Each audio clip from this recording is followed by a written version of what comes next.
బాలానందం కార్యక్రమంలో భాగంగా జిల్లా పరిషత్ బాలికల ఉన్నత పాఠశాల కంభం విద్యార్థుల కదంబ కార్యక్రమం విందామా మరి. ఇందులో భరతమాత గురించి దేశభక్తి గేయం ముందుగా ఎస్వి సుబ్బలక్ష్మి గారు ఆలపిస్తారు. విందామా మరి. నమో భరతమాత సుజాత నమో జగన్మాత మాత నమో భరతమాత సుజాత నమో జగన్మాత అమోఘ దివ్య జ్ఞాన సమేత అమోఘ దివ్య జ్ఞాన సమేత అఖండ వర భరత ఖండ మాత నమో భరత మాత సుజాత నమో జగన్మాత విపుల హిమాద్రులే వేణీభరముగా గంగాయమునలే కంఠహారముగా విపుల హిమాద్రులే వేణీభరముగా గంగాయమునలే కంఠహారముగా ఘన గోదావరి కటి సూత్రముగా ఘన గోదావరి కటి సూత్రముగా కనులకు పండుగ ఘటించు మాత నమో భరత మాత సుజాత నమో జగన్మాత గోలుకొండ నీ రత్న కోశమట కోహినూరు నీ జడలో పూవట గోలుకొండ నీ రత్న కోశమట కోహినూరు నీ జడలో పూవట తాజమహలు నీ దివ్య భవనమట తాజమహలు నీ దివ్య భవనమట ఆహా నీ భాగ్యమే మాత నమో భరత మాత సుజాత నమో జగన్మాత.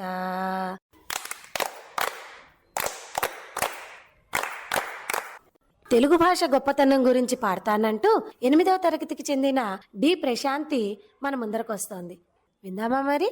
వీనియ నాద వినోదంలా తేనియ మధురిమ సారంలా మానిత కోకిల గానంలా మురిసి తెలుగు భాష రామ చిలుకలాపనల జాము రాత్రి వెన్నెలలా బోసిన గౌల తొందరలా విరిసి తెలుగు భాష అమ్మ ప్రేమకు రూపంలా కొమ్మను పుట్టిన కుసుమంలా గుమ్మ పాలలో కమ్మదనం నిలిచి తెలుగు భాష ఆది కవిగా నన్నయ్య బట్టుకు ఖ్యాతి నొసగినాడు మోదమొసక ఇతిహాస వేదిక్ భాష ముందు చూడు సాధువైన పలు ప్రణందుల స్థానమిచ్చే వీడు ఆదరించి శతకాలు కీర్తనలు నలరజేయుగూడు ఆధునికంబున పలు ప్రక్రియలకు ఆదరువై విలసిల్లినది అద్భుతమైన అవధానముగా ఆనందమును పంచినది ఆధునికంబున పలు ప్రక్రియలకు ఆదరువై విలసిల్లినది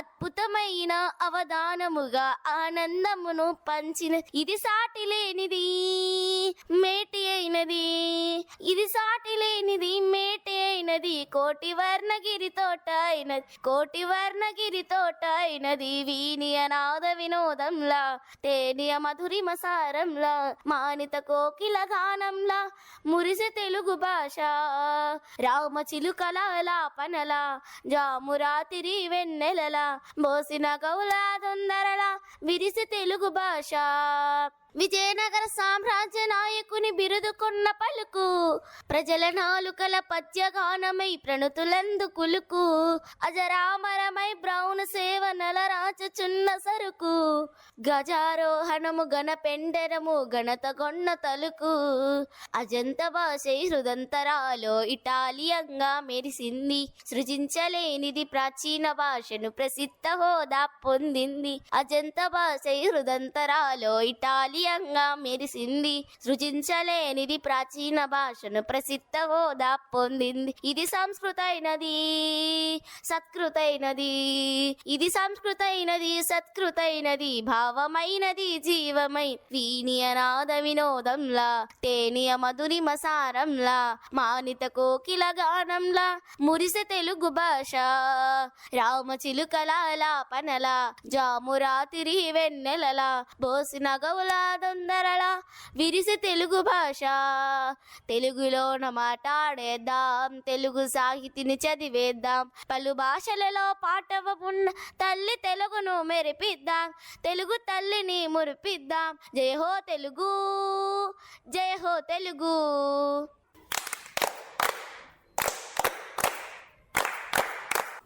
ఇప్పుడు తన హాస్య కథతో మనందరినీ నవ్వించటానికి 10వ తరగతికి చెందిన నీలవేణి మన ముందరకు వస్తుంది. తనేం కథ చెప్తోందో విందామా మరి? తెనాలి రామకృష్ణ రత్నాల మర్రి చెట్టు కథ. శ్రీకృష్ణ దేవరాయల వారి రాజ్యంలో ప్రజలు ఆనందంగా సుభిక్షంగా జీవిస్తున్నారు.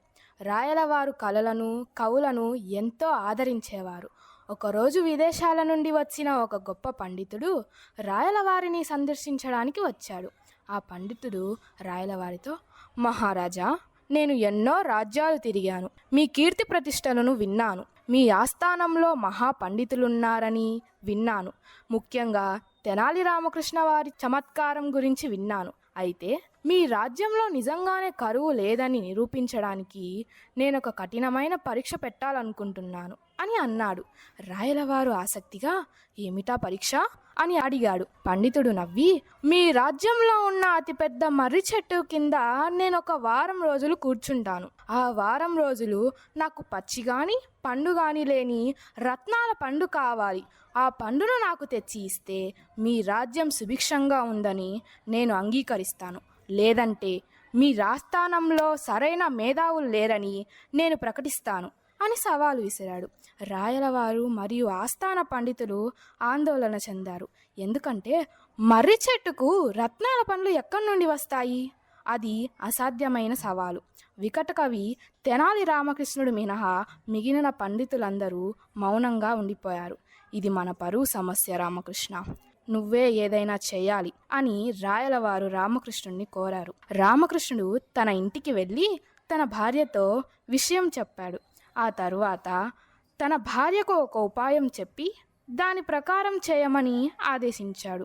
మర్రి చెట్టు కింద పండితుడు కూర్చున్న మొదటి రాత్రి తెనాలి రామకృష్ణుడు ఒక పెద్ద బుట్ట నిండా తాజా మంచి వంకాయలు తీసుకొని ఆ చెట్టు దగ్గరికి వెళ్ళాడు. పండితుడు నిద్రలోకి జారుకునే సమయానికి రామకృష్ణుడు నెమ్మదిగా చెట్టెక్కాడు.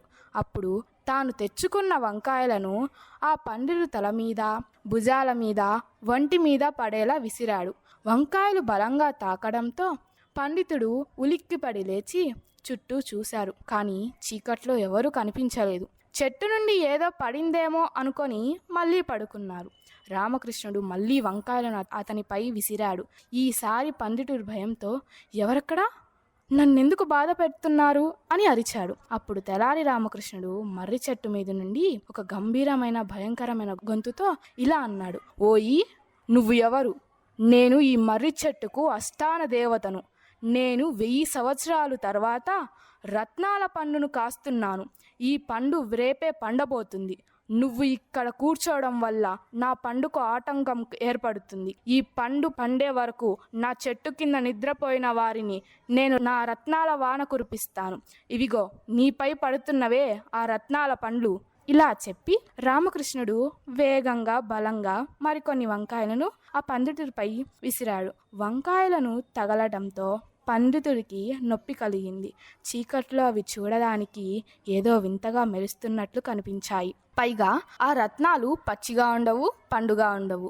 పండితుని భయంతో, అమ్మో, రత్నాల వాన నాపై పడుతుంది. ఈ చెట్టుకు పడే రత్నాలు పండ్లు నాకు అవసరం లేదు అని వెంటనే మర్రి చెట్టు దగ్గర నుండి పారిపోయాడు. మరుసటి రోజు ఉదయం ఆ విదేశ పండితుడు రాయలవారి ఆస్థానానికి వచ్చి, మహారాజా, మీ రాజ్యంలో నిజంగానే కరువు లేదు. మీరు చాలా సుభిక్షంగా ఉన్నారు. నిన్న రాత్రి ఆ మర్రి చెట్టు మీద నుండి నాపై కొన్ని రత్నాలు పడ్డాయి. అవి చాలా విలువైనవి. మీ రాజ్యంలో ప్రతి మర్రి చెట్టుకు రత్నాలు కాస్తుంటే మీ రాజ్యాలు సుభిక్షంగా లేవని నేను ఎలా చెప్పగలను? నేను నా సవాలను ఉపహరించుకుంటున్నాను అని చెప్పి తన ఓటమిని అంగీకరించాడు. రాయలవారు ఆశ్చర్యపోయారు. తర్వాత తెనాలి రామకృష్ణుడు అసలు విషయం వంకాయల కథ చెప్పి అందరినీ నవ్వించాడు. ఈ విధంగా తెనాలి రామకృష్ణుడు తన చమత్కారంతో, హాస్యంతో రాజ్యాన్ని, రాయలవారిని పరువును కాపాడాడు. ఈ కథలో నీతి ఏమిటంటే, తెలివైన ఆలోచనలు సరైన సమయానికి చమత్కారాన్ని ఉపయోగించడం వలన అసాధ్యమైన సమస్యలను కూడా పరిష్కరించవచ్చు. నీలవేణి చక్కని హాస్య కథతో మనందరినీ బాగా నవ్వించింది కదా, తనకి జేజేలు చెప్దామా మరి?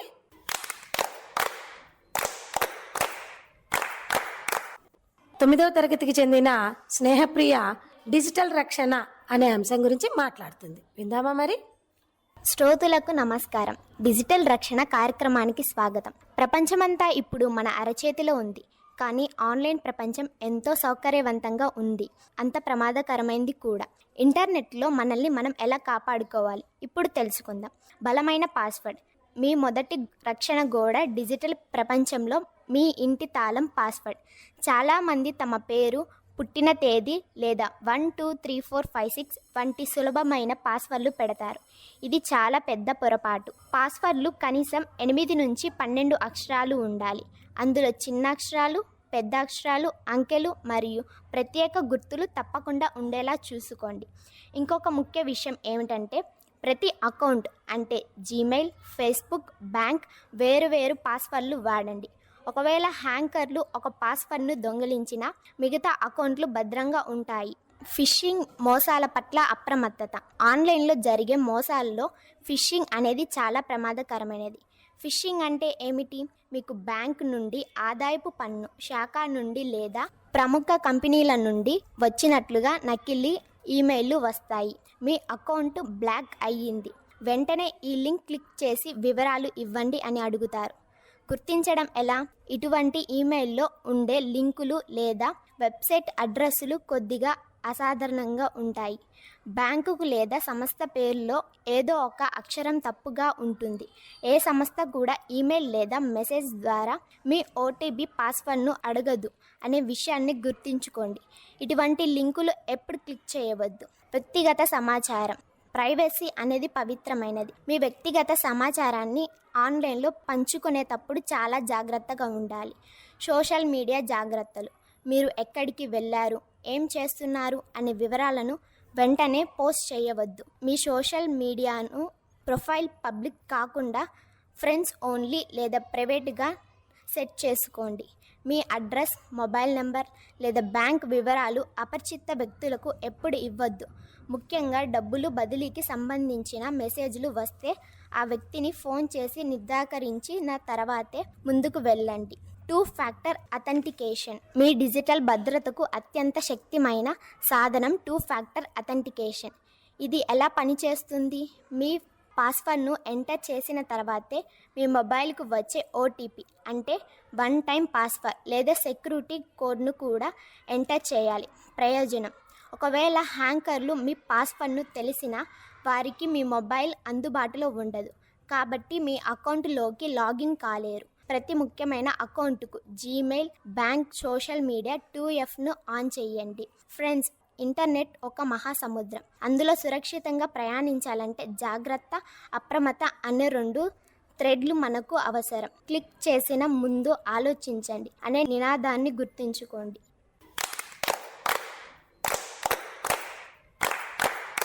ఇప్పుడు మన ముందరకి 9వ తరగతికి చెందిన ఉమామహేశ్వరి, ఉషా సాహితి, భవ్యశ్రీ, హిమశ్రీదేవి మరియు శైలజలు సెలవులు ఎప్పుడు అనే హాస్య నాటకని ప్రదర్శిస్తున్నారు. విందామా మరి? నమస్కారం మేడం గారు. నమస్కారం పిల్లలు, అందరూ ఎలా ఉన్నారు? మేం బాగున్నాం మేడం, మీరు ఎలా ఉన్నారు? నేను కూడా బాగున్నాను. ఈరోజు మన క్లాస్లో రేపటి పరీక్షకు ఈ శతక పద్యం చాలా ముఖ్యమైనది, కాబట్టి అందరూ ఈ పద్యాన్ని ఖచ్చితంగా నేర్చుకోవాలి. మేడం గారు, ఈ పద్యం కొద్దిగా తికమకగా ఉంది, ఒక్కసారి మీరు చదువుతారా?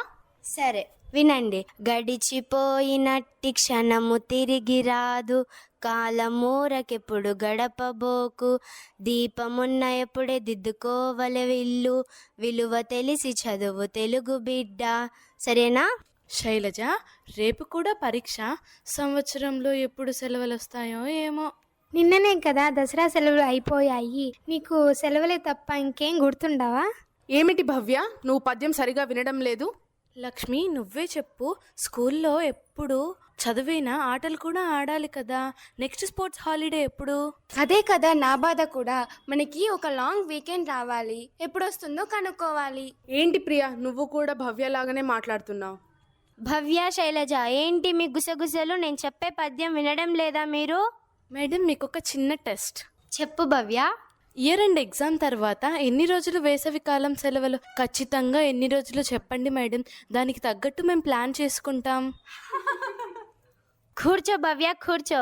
ఇంకా మనకి ఫస్ట్ టైం పరీక్షలే పూర్తి అవ్వలేదు, అప్పుడే వేసవి సెలవుల గురించా? మేడం, నాకు ఇంకొక అనుమానం ఉంది, అడగచ్చా? మేడం, ఈ వచ్చే సోమవారం బంద్ అంట కదా, నిజంగా సెలవు ఉందా? నేను మా నాన్నమ్మ వాళ్ళ ఊరికి వెళ్ళవచ్చా? అయ్యో శైలజ, వచ్చే సోమవారం క్లాసెస్ జరుగుతాయి, అలానే పరీక్ష కూడా జరుగుతుంది. అలాంటి రూమర్స్ నమ్మకండి. మేడం, నాకు ఒక డౌట్ ఉంది, అడగొచ్చా? రేపు శతక పద్యాల పరీక్ష కదా, చాలా కష్టం. మరి రేపటి బదులు ఎల్లుండి పెడతారా? ప్రియా, పరీక్షలంటే చదవాలి. నువ్వు మేడం గారిని ఇలా అడగడం చాలా తప్పు. సరిగ్గా చెప్పావు ఉమా. పిల్లలు జీవితంలో ఎదగాలంటే సెలవుల గురించి కాకుండా సమయం ఎలా వినియోగించుకోవాలి అని ఆలోచిస్తే జీవితంలో ఉన్నత స్థానానికి చేరుకుంటారు. అవును మేడం, మాకు అర్థమైంది. సరే మేడం, రేపటి పరీక్షకు ఖచ్చితంగా చదువుతాను. Okay, good. ఇప్పుడు అందరూ మీ పుస్తకాలు తెరిచి ఈ పద్యం చదవడం మొదలు పెట్టండి. నేను అడిగిన వెంటనే ఈ పద్యం చెప్పాలి.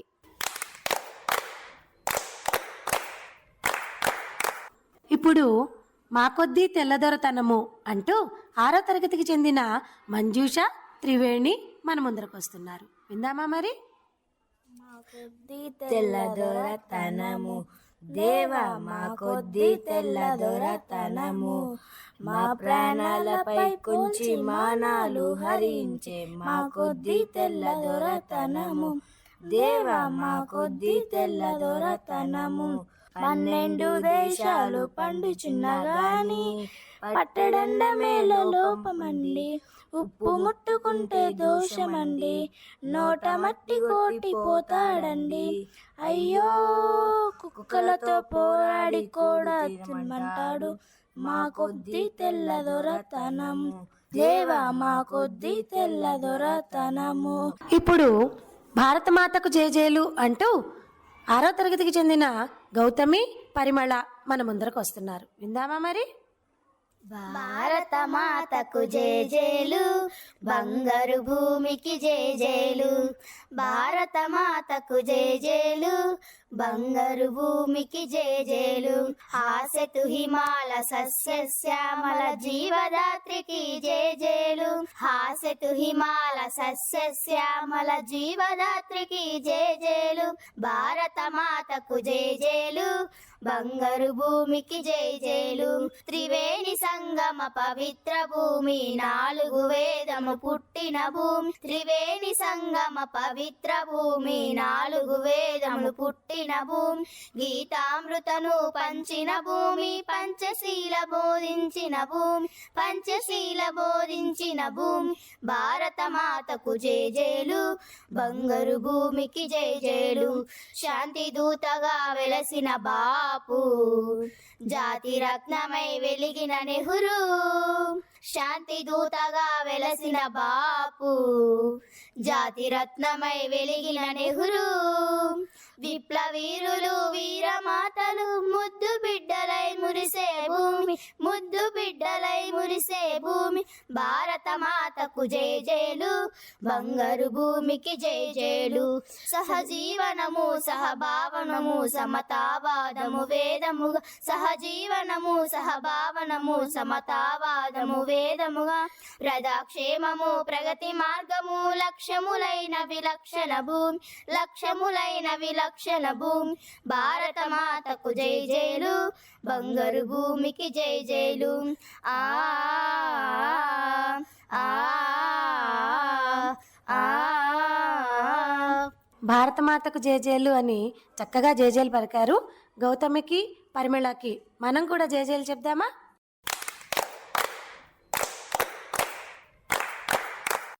తదుపరి 7వ తరగతి నుంచి నఫీసా, చరిత, తేజశ్రీ, మానస వీళ్ళందరూ కూడా ప్లాస్టిక్ భూతంపై ఒక ప్రత్యేక నాటికను ప్రదర్శించడానికి మన ముందరకు వస్తున్నారు. విందామా మరి? అందరికీ నమస్కారం. ఈ కథ పేరు పాలిథిన్ భూతం. గడగడలాడిపోవాలి. మొత్తం ఈ మానవ జాతి నా పేరు వింటేనే హడలెత్తిపోవాలి. ఈ భూగోళాన్ని మొత్తం నేను ఆక్రమించుకోవాలి. ఇంతకీ నేనెవరో తెలుసా? మీకు తెలియదు కదా. నా పేరు పాలిథిన్. నేను మీతో స్నేహం చేస్తూ వెనకనొచ్చి మీ మీద విషం కక్కుతున్నాను. చాప కింద నీరులాగా విస్తరించి ఈ భూమిని మొత్తం నా సంచిలో వేసుకొని పోతా. మీ ఇంట్లో ఏ శుభకార్యం జరిగినా దానికి సంబంధించిన సామాగ్రి మోసుకువచ్చేలా సాధనంలో మీ ఇంటికి వస్తా. కూరలు, పండ్లు, స్వీట్లు, పూలు, పాలు. ఏది మీ ఇంటికి రావాలన్నా నేనే మీకు ఆధారం. చివరికి నేను లేనిదే మార్కెట్ లేదు. చూసారా నా ప్రతాపం? చూసారా నా ప్రభావం? మీ సామానులు మోసుకు వచ్చి మీ ఇంటికి వచ్చిన నన్ను చెత్త కుప్పలో విసురుతారు. చెత్త కుప్పలు కాలువలే నా స్థాపరాలు. అక్కడి నుంచి మానవజాతిపై సమరబేరి మోగించి ఈ భూగోళాన్ని దడదడలాడిస్తాను. మీ జీవితకాలం 100 ఏళ్ళు, కానీ నా జీవితకాలం కొన్ని వందల ఏళ్ళు. చెత్తలో ఉన్న, కాలువలో ఉన్న, నేలపై ఉన్న, నీటిలో ఉన్న, ఎక్కడున్నా నేను క్షేమమే, కానీ మీరు క్షామం. నేను ఎప్పటికీ భూమిలో ఉండను. నా తోటి నేస్తాలైన ఈగలు, దోమలు పెరిగేందుకు చక్కని భవనంగా మారి దుర్గంధాన్ని వ్యాపింపజేసి శిబిరంగా మారుతాను. మలేరియా, ఫలేరియా లాంటి రోగాలను మీపై దాడికి సిద్ధం చేస్తాను. భూమిపై నీటిని ఇంకకుండా అడ్డుపడుతూ పచ్చని మొక్కలను బ్రతకనివ్వకుండా పచ్చదనాన్ని కబలిస్తాను. పర్యావరణాన్ని పాడు చేస్తూ మానవజాతిపై మనుగడను ప్రశ్నార్థకం చేస్తా. ఇది చాలు కదా నేను భూమిని వశం చేసుకోవడానికి. ఈ మధ్య మీరు గుడ్డ సంచులు, కాగితపు సంచులు, గోన సంచులు లాంటి అస్త్రాలను నాపై ఎక్కువ పెడుతున్నారు. అయినప్పటికీ ప్రజలలో అవగాహన వచ్చే వరకు నన్ను ఎవరు ఏమీ చెయ్యలేరు. నన్ను ప్రోత్సహించే కొందరు వ్యాపారులు ఉన్నారు. ఇది చాలు కదా నేను భూమిని వశం చేసుకోవడానికి. ఈ భూగోళాన్ని, పర్యావరణాన్ని నాశనం చేయడమే నా కోరిక. విద్యార్థులు నన్ను ఆపగలరా? ప్రయత్నించండి, చూద్దాం. Thank you. ధన్యవాదాలు. ప్లాస్టిక్ భూతం అనే నాటికతో మన ముందరకు వచ్చిన నఫీసా, చరిత, తేజశ్రీ, మానసలను అభినందిద్దామా? జేజేలు చెప్దామా మరి?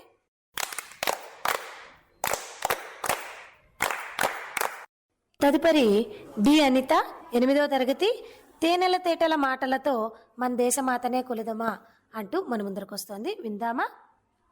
తేనెల తేటల మాటలతో మన దేశమాతనే కొలిచెదమా. భావం భాగ్యం కూర్చుకొని ఇక జీవనయానం చేయుదమా.